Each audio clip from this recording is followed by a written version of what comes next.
Primer título. El Jardín del Edén. Al fin y al cabo, algo tuvo que surgir en algún momento de donde no había nada de nada. Sofía Mundsen volvía a casa después del instituto.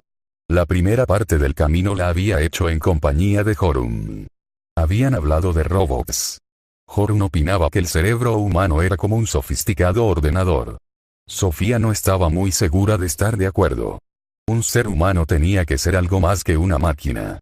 Se habían despedido junto al hipermercado. Sofía vivía al final de una gran urbanización de chalets, y su camino al instituto era casi el doble que el de Jorun. Era como si su casa se encontrara en el fin del mundo, pues más allá de jardín no había ninguna casa más. Allí comenzaba el espeso bosque. Giró para meterse por el camino del trébol. Al final hacía una brusca curva, que solían llamar curva del capitán. Aquí solo había gente los sábados y los domingos. Era uno de los primeros días de mayo. En algunos jardines se veían túpidas coronas de narcisos bajo los árboles frutales. Los abedules tenían ya una fina capa de encaje verde. Era curioso ver cómo todo empezaba a crecer y brotar en esta época del año. ¿Cuál era la causa de que kilos y kilos de esa materia vegetal verde saliera a chorros de la tierra inanimada en cuanto las temperaturas subían y desaparecían los últimos restos de nieve? Sofía miró el buzón al abrir la verja de su jardín. Solía haber un montón de cartas de propaganda, además de unos sobres grandes para su madre. Tenía la costumbre de dejarlo todo en un montón sobre la mesa de la cocina, antes de subir a su habitación para hacer los deberes. A su padre le llegaba únicamente alguna que otra carta del banco, pero no era un padre normal y corriente. El padre de Sofía era capitán de un gran petrolero y estaba ausente gran parte del año. Cuando pasaba en casa unas semanas seguidas, se paseaba por ella haciendo la casa más acogedora para Sofía y su madre. Por otra parte, cuando estaba navegando resultaba a menudo muy distante. Ese día solo había una pequeña carta en el buzón, y era para Sofía. Sofía Mundsen, ponía en el pequeño sobre. Camino del Trébol 3. Eso era todo, no ponía quién la enviaba. Ni siquiera tenía sello. En cuanto hubo cerrado la puerta de la verja, Sofía abrió el sobre. Lo único que encontró fue una notita, tan pequeña como el sobre que la contenía. En la notita ponía, ¿quién eres? No ponía nada más. No traía ni saludos ni remitente, solo esas dos palabras escritas a mano con grandes interrogaciones. Volvió a mirar el sobre. Pues sí, la carta era para ella. Pero ¿quién la había dejado en el buzón? Sofía se apresuró a sacar la llave y abrir la puerta de la casa pintada de rojo. Como de costumbre, al gato Sherekan le dio tiempo a salir de entre los arbustos, dar un salto hasta la escalera y meterse por la puerta antes de que Sofía tuviera tiempo de cerrarla. Missy, Missy, Missy. Cuando la madre de Sofía estaba de mal humor por alguna razón, decía a veces que su hogar era como una casa de fieras, en otras palabras, una colección de animales de distintas clases. Y por cierto, Sofía estaba muy contenta con la suya. Primero le habían regalado una pecera con los peces dorados Flequillo de Oro, Caperucita Roja y Pedro el Negro.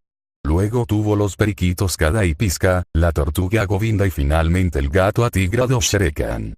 Había recibido todos estos animales como una especie de compensación por parte de su madre, que volvía tarde del trabajo, y de su padre, que tanto navegaba por el mundo. Sofía se quitó la mochila y puso un plato con comida para Sherekan. Luego se dejó caer sobre una banqueta de la cocina con la misteriosa carta en la mano. ¿Quién eres? En realidad no lo sabía. Era Sofía Mundsen, naturalmente, pero ¿quién era eso? Aún no lo había averiguado del todo. ¿Y si se hubiera llamado algo completamente distinto? Anne Knudsen, por ejemplo. En ese caso, habría sido otra. De pronto se acordó de que su padre había querido que se llamara Sinové. Sofía intentaba imaginarse que extendía la mano presentándose como Sinovea Mundsen, pero no servía. Todo el tiempo era otra chica la que se presentaba. Se puso de pie de un salto y entró en el cuarto de baño con la extraña carta en la mano. Se colocó delante del espejo, y se miró fijamente a sí misma. «Soy Sofía Mundsen», dijo. La chica del espejo no contestó ni con el más leve gesto. Hiciera lo que hiciera Sofía, la otra hacía exactamente lo mismo. Sofía intentaba anticiparse al espejo con un rapidísimo movimiento, pero la otra era igual de rápida. ¿Quién eres?, preguntó. No obtuvo respuesta tampoco ahora, pero durante un breve instante llegó a dudar de si era ella o la del espejo la que había hecho la pregunta. Sofía apretó el dedo índice contra la nariz del espejo y dijo: «Tú eres yo». Al no recibir ninguna respuesta, dio la vuelta a la pregunta y dijo: «Yo soy tú». Sofía Mundsen no había estado nunca muy contenta con su aspecto. Le decían a menudo que tenía bonitos ojos almendrados, pero seguramente se lo dirían porque su nariz era demasiado pequeña y la boca un poco grande. Además, tenía las orejas demasiado cerca de los ojos. Lo peor de todo era ese pelo liso que resultaba imposible de arreglar. A veces su padre le acariciaba el pelo, llamándola la muchacha de los cabellos de lino, como la pieza de música de Claude Debussy. Era fácil para él, que no estaba condenado a tener ese pelo negro colgando durante toda su vida. En el pelo de Sofía no servían ni el gel ni el spray. A veces pensaba que le había tocado un aspecto tan extraño que se preguntaba si no estaría mal hecha. Por lo menos había oído hablar a su madre de un parto difícil. ¿Era realmente el parto lo que decidía el aspecto que uno iba a tener? ¿No resultaba extraño el no saber quién era? ¿No era también injusto no haber podido decidir su propio aspecto? Simplemente había surgido así como así. A lo mejor podría elegir a sus amigos, pero no se había elegido a sí misma. Ni siquiera había elegido ser un ser humano. ¿Qué era un ser humano? Sofía volvió a mirar a la chica del espejo. «Creo que me subo para hacer los deberes de naturales», dijo, como si quisiera disculparse. Un instante después, se encontraba en la entrada. «No, prefiero salir al jardín», pensó. «Missy, Missy, Missy, Missy». Sofía cogió al gato, lo sacó fuera y cerró la puerta tras ella. Cuando se encontró en el caminito de gravilla con la misteriosa carta en la mano, tuvo de repente una extraña sensación. Era como si fuese una muñeca que por arte de magia hubiera cobrado vida. No era extraño estar en el mundo en este momento, poder caminar como por un maravilloso cuento. Shere Khan saltó ágilmente por la gravilla y se metió entre unos túpidos arbustos de grosellas. Un gato vivo, desde los bigotes blancos hasta el rabo juguetón en el extremo de su cuerpo liso. También él estaba en el jardín, pero seguramente no era consciente de ello de la misma manera que Sofía. Conforme Sofía iba pensando en que existía, también le daba por pensar en el hecho de que no se quedaría aquí eternamente. «Estoy en el mundo ahora», pensó. «Pero un día habré desaparecido del todo. ¿Habría alguna vida más allá de la muerte?». El gato ignoraría también esa cuestión por completo. La abuela de Sofía había muerto hacía poco. Casi a diario durante medio año había pensado cuánto la echaba de menos. ¿No era injusto que la vida tuviera que acabarse alguna vez? En el camino de gravilla Sofía se quedó pensando. Intentó pensar intensamente en que existía para de esa forma olvidarse de que no se quedaría aquí para siempre. Pero resultó imposible. En cuanto se concentraba en el hecho de que existía, inmediatamente surgía la idea del fin de la vida. Lo mismo pasaba a la inversa. Cuando había conseguido tener una fuerte sensación de que un día desaparecería del todo, entendía realmente lo enormemente valiosa que es la vida. Era como la cara y la cruz de una moneda a la que daba vueltas constantemente. Cuanto más grande y nítida se veía una de las caras, mayor y más nítida se veía también la otra. La vida y la muerte eran como dos caras del mismo asunto. No se puede tener la sensación de existir sin tener también la sensación de tener que morir, pensó. De la misma manera, resulta igualmente imposible pensar que uno va a morir, sin pensar al mismo tiempo en lo fantástico que es vivir. Sofía se acordó de que su abuela había dicho algo parecido al día en que el médico le había dicho que estaba enferma. Hasta ahora no ha entendido lo valiosa que es la vida, había dicho. ¿No era triste que la mayoría de la gente tuviera que ponerse enferma para darse cuenta de lo agradable que es vivir? ¿Necesitarían acaso una carta misteriosa en el buzón? Quizás debiera mirar si había algo más en el buzón. Sofía corrió hacia la verja y levantó la tapa verde. Se sobresaltó al descubrir un sobre idéntico al primero. Se había asegurado de mirar si el buzón se había quedado vacío del todo la primera vez. También en este sobre ponía su nombre. Abrió el sobre y sacó una nota igual que la primera. ¿De dónde viene el mundo? Ponía. No tengo la más remota idea, pensó Sofía. Nadie sabe esas cosas, supongo. Y sin embargo, Sofía pensó que era una pregunta justificada.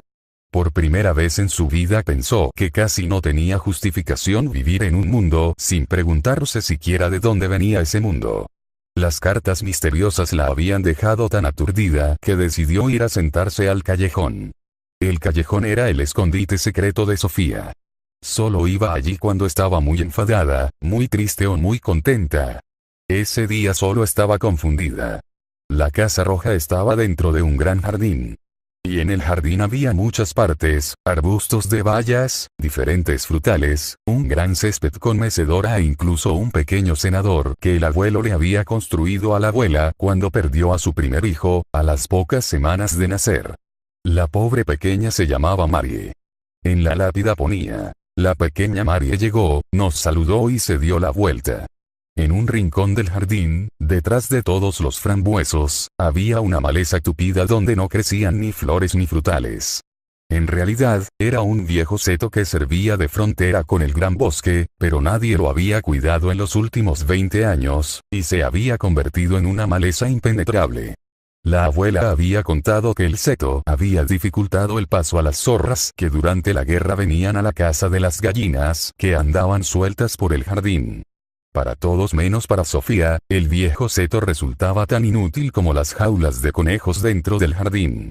Pero eso era porque no conocían el secreto de Sofía. Desde que Sofía podía recordar, había conocido la existencia del seto. Al atravesarlo encogida, llegaba a un espacio grande y abierto entre los arbustos. Era como una pequeña cabaña. Podía estar segura de que nadie la encontraría allí. Sofía se fue corriendo por el jardín con las dos cartas en la mano. Se tumbó para meterse por el seto.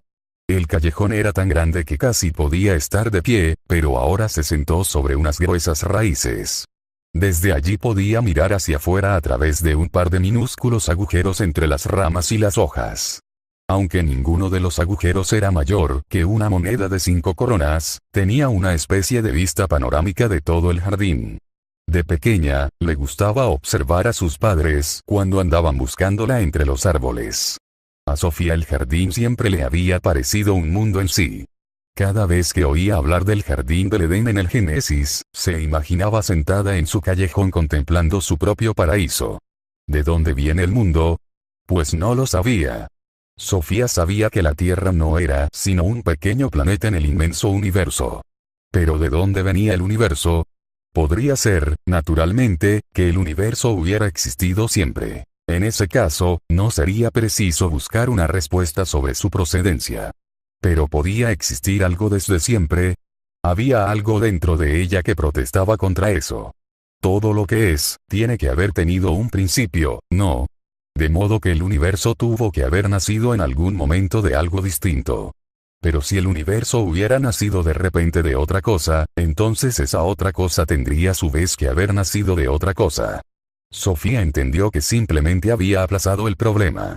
Al fin y al cabo, algo tuvo que surgir en algún momento de donde no había nada de nada. ¿Pero era eso posible?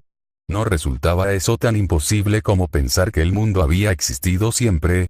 En el colegio aprendían que Dios había creado el mundo, y ahora Sofía intentó aceptar esa solución al problema como la mejor. Pero volvió a pensar en lo mismo. Podía aceptar que Dios había creado el universo, pero ¿y el propio Dios, qué?